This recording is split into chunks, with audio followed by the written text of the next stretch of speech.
सच्चिदानन्दरूपां मुकुन्दानुरागेण रोमाञ्चिताङ्गी मह्यं व्याप्यमानान्तनुस्वेदबिन्दुं महाहृदवृष्ट्या कृपापाङ्गदृष्ट्या समालोकयन्तीं कदा त्वां विचक्षे पदाङ्कावलोके महालालसोऽहं मुकुन्द करोति स्वयं ध्येयपादपदं राधिके ते सदा दर्शयान्तरदीतो नमन्तं किरद्रुचिषं माम् सदा राधिका नाम जिह्वाग्रतः स्यात् सदा राधिका रूपमक्षग्रहस्तां श्रुतौ राधिका कीर्तिरन्तः स्वभावे गुणा राधिकाय श्रियाय तदीहे इदं वष्टकं राधिकाय प्रियाय पठेयुः सदैवं हि दामोदरस्य सुतिष्ठन्ति वृन्दावने कृष्णधाम्नि सखी मूर्तयो युग्मसेवानुकूला नमस्ते श्रियै राधिकाय परायै नमस्ते नमस्ते मुकुन्द प्रियाय सदानन्दरूपे प्रसीद त्वमन्तः प्रकाशे स्फुरन्ति मुकुन्देन सार्धम् स्ववासोपहारं यशोदासुतं वा स्वदध्यादिचोरं समाराधयन्तीं स्वदाम्नोदरं या बबन्धाशुनि व्यप्रपत्नेनुदामोदरप्रेयसीं ताम् दुराराध्यमाराध्य कृष्णं वशे त्वं महाप्रेमपूरेण राधाभिधाभू स्वयं नामकृत्या हरिप्रेम यच्छत् प्रपन्नाय मे कृष्णरूपे समक्षम् मुकुन्दस्त्वया प्रेमदोरेण बद्धः पतङ्गो यथा त्वमनुप्राम्यमाणः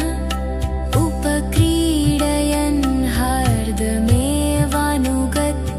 कृपा वर्तते कारयातो महेष्टिम् व्रजन्ती स्ववृन्दावने नित्यकालं मुकुन्देन साकं विधायं कमालं सदा मोक्षमाणानुकम्पाकटाक्षैः श्रियं चिन्तयेत् सच्चिदानन्दरूपां मुकुन्दानुरागेण रोमाञ्चिताङ्गी मह्यं व्याप्यमानान्तनुस्वेदबिन्दुं महाहृदवृष्ट्या कृपापाङ्गदृष्ट्या समालोकयन्तीं कदा त्वां विचक्षे पदाङ्कावलोके महालालसोऽहं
महाप्रेमपूरेण राधाभिधाभू स्वयं नामकृत्या हरिप्रेम यच्छत् प्रपन्नाय मे कृष्णरूपे समक्षम् मुकुन्दस्त्वया प्रेमदोरेण बद्धः पतङ्गो यथा त्वमनुप्राम्यमाणः उपक्रीडयन् हार्दमेवानुगच्छन् कृपा वर्तते कारयातो मयेष्टिम् व्रजन्ती स्ववृन्दावने नित्यकालं मुकुन्देन साकं विधायं कमालं सदा मोक्षमाणानुकम्पाकटाक्षैः श्रियं चिन्तयेत् सच्चिदानन्दरूपाम् मुकुन्दानुरागेण रोमाञ्चिताङ्गी मह्यं व्याप्यमानान्तनुस्वेदबिन्दुं महाहर्दवृष्ट्या कृपापाङ्गदृष्ट्या समालोकयन्तीं कदा त्वां विचक्षे पदाङ्कावलोके महालालसोऽहं मुकुन्द करोति स्वयं ध्येयपादपदं राधिके ते सदा दर्शयान्तरदीतो नमन्तं किरद्रुचिषं माम् सदा राधिका नाम जिह्वाग्रतः स्यात् सदा राधिका रूपमक्षग्रहस्तां श्रुतौ राधिका कीर्तिरन्तः स्वभावे गुणा राधिकाय श्रियाय तदीहे इदं वष्टकं राधिकाय प्रियाय पठेयुः सदैवं हि दामोदरस्य सुतिष्ठन्ति वृन्दावने कृष्णधाम्नि सखी मूर्तयो युग्मसेवानुकूला नमस्ते श्रियै राधिकायै परायै नमस्ते नमस्ते मुकुन्दप्रियाय सदानन्दरूपे प्रसीद त्वमन्तःप्रकाशे स्फुरन्ति मुकुन्देन सार्धम् स्ववासोपहारं यशोदासुतं वा स्वदध्यादिचोरं समाराधयन्तीं स्वदाम्नोदरं या बबन्धाशुनि व्यप्रपत्नेनु दामोदरप्रेयसीं ताम् दुराराध्यमाराध्य कृष्णं वशे महाप्रेमपूरेण राधाभिधाभू स्वयं नामकृत्या हरिप्रेम यच्छत् प्रपन्नाय मे कृष्णरूपे समक्षम् मुकुन्दस्त्वया प्रेमदोरेण बद्धः पतङ्गो यथा त्वमनुप्राम्यमाणः उपक्रीडयन् हार्दमेवानुगच्छन् कृपा वर्तते कारयातो मयेष्टिम् व्रजन्ती स्ववृन्दावने नित्यकालं मुकुन्देन साकं विधायं कमालं सदा मोक्षमाणानुकम्पाकटाक्षैः श्रियं चिन्तयेत् सच्चिदानन्दरूपाम् मुकुन्दानुरागेण रोमाञ्चिताङ्गी मह्यं व्याप्यमानान्तनुस्वेदबिन्दुं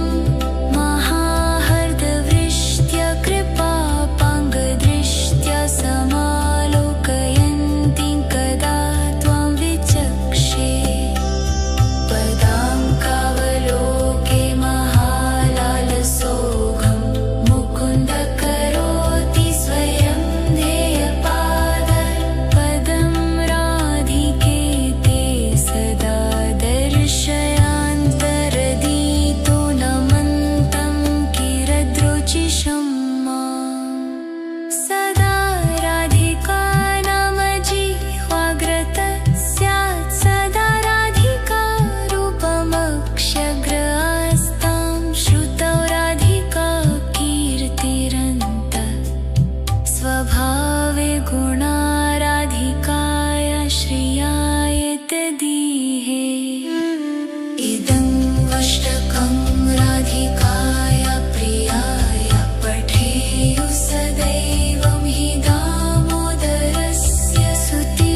सच्चिदानन्दरूपाम्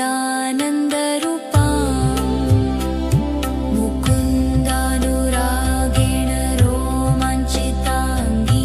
मह्यं व्याप्यमानान्तनुस्वेदबिन्दुं महाहर्दवृष्ट्या कृपापाङ्गदृष्ट्या समालोकयन्तीं कदा त्वां विचक्षे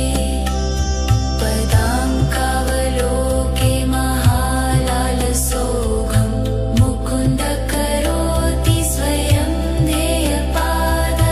पदं राधिके ते सदा दर्शयान्तरदीतो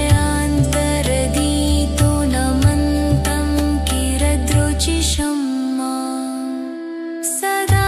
राधिका नाम जिह्वाग्रतः स्यात् सदा राधिका रूपमक्षग्रहस्तां श्रुतौ राधिका कीर्तिरन्तः स्वभावे गुणा राधिकाय श्रियाय तदीहे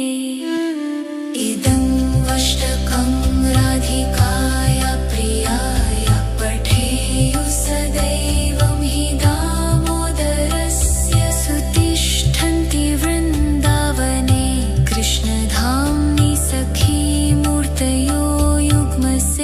युग्मसेवानुकूला नमस्ते श्रियै राधिकाय परायै नमस्ते नमस्ते मुकुन्द प्रियाय सदानन्दरूपे प्रसीद त्वमन्तः प्रकाशे स्फुरन्ति मुकुन्देन सार्धम् स्ववासोपहारं यशोदासुतं वा स्वदध्यादिचोरं समाराधयन्तीं स्वदाम्नोदरं या बबन्धाशुनि व्याप्रपत्नेनु दामोदरप्रेयसीं ताम् दुराराध्यमाराध्य कृष्णं वशे महाप्रेमपूरेण राधाभिधाभू स्वयं नामकृत्या हरिप्रेम यच्छत् प्रपन्नाय मे कृष्णरूपे समक्षम् मुकुन्दस्त्वया प्रेमदोरेण बद्धः पतङ्गो यथा त्वमनुप्राम्यमाणः उपक्रीडयन् हार्दमेवानुगच्छन् कृपा वर्तते कारयातो महेष्टिम् व्रजन्ती स्ववृन्दावने नित्यकालं मुकुन्देन साकं विधायं कमालम् सदा मोक्षमाणानुकम्पाकटाक्षै श्रियं चिन्तयेत् सच्चिदानन्दरूपाम् मुकुन्दानुरागेण रोमाञ्चिताङ्गी मह्यं व्याप्यमानान्तनुस्वेदबिन्दुं महाहर्दवृष्ट्या कृपापाङ्गदृष्ट्या समालोकयन्तीं कदा त्वां विचक्षे पदाङ्कावलोके महालाल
सच्चिदानन्दरूपाम् मुकुन्दानुरागेण रोमाञ्चिताङ्गी मह्यं व्याप्यमानान्तनुस्वेदबिन्दुं महाहर्दवृष्ट्या कृपापाङ्गदृष्ट्या समालोकयन्तीं कदा त्वां विचक्षे पदाङ्कावलोके महालालसोऽहं मुकुन्द करोति स्वयं ध्येयपादपदं राधिके ते सदा दर्शयान्तरदीतो नमन्तं किरद्रुचिषं माम् सदा राधिका नाम जिह्वाग्रतः स्यात् सदा राधिका रूपमक्षग्रहस्तां श्रुतौ राधिका कीर्तिरन्तः स्वभावे गुणा राधिकाय श्रियाय तदीहे इदं अष्टकं राधिकाय प्रियाय पठेयुः सदैवं हि दामोदरस्य सुतिष्ठन्ति वृन्दावने कृष्णधाम्नि सखीमूर्तयो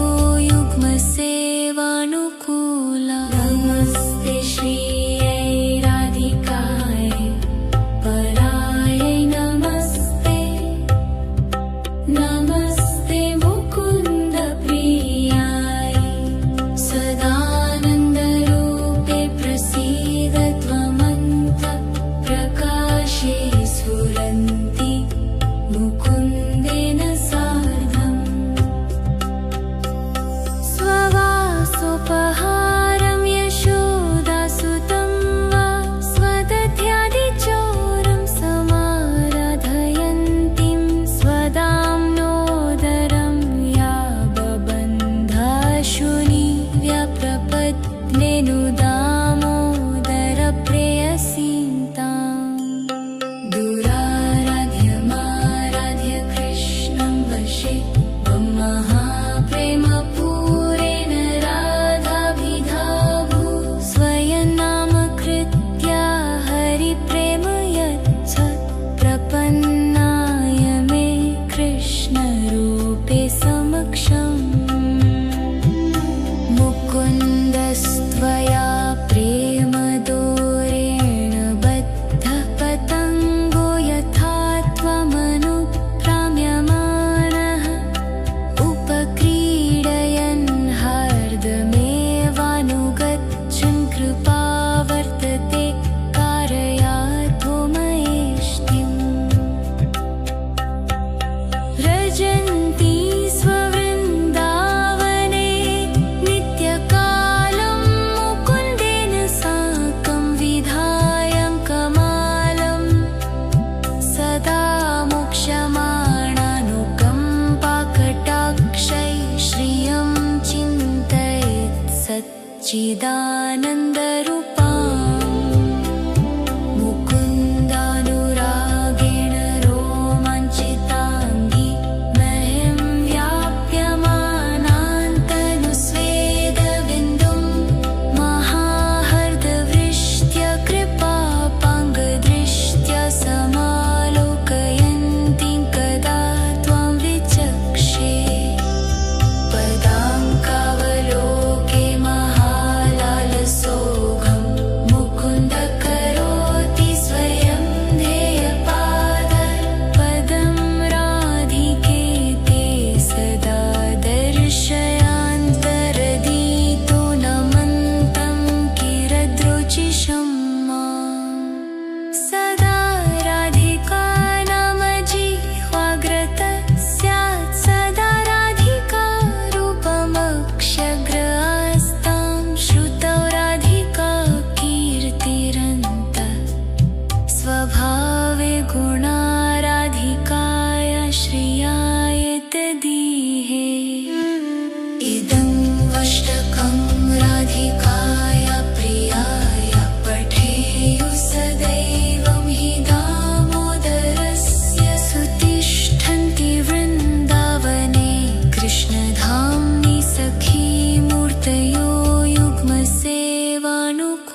रेणुदामोदर प्रेयसीताम् दुराराध्यमाराध्य कृष्णं वशे महाप्रेमपूरेण राधाभिधाभू स्वयं नामकृत्या हरिप्रेम यच्छत् प्रपन्नाय मे कृष्णरूपे समक्षम् मुकुन्दस्त्वया प्रेमदोरेण बद्धः पतङ्गो यथा त्वमनुप्राम्यमाणः उपक्रीडयन् हार्दमेवानुगच्छन् कृपा वर्तते कारयातो मयेष्टिम् व्रजन्ती स्ववृन्दावने नित्यकालं मुकुन्देन साकं विधायं कमालं सदा मोक्षमाणानुकम्पाकटाक्षैः श्रियं चिन्तयेत् सच्चिदानन्द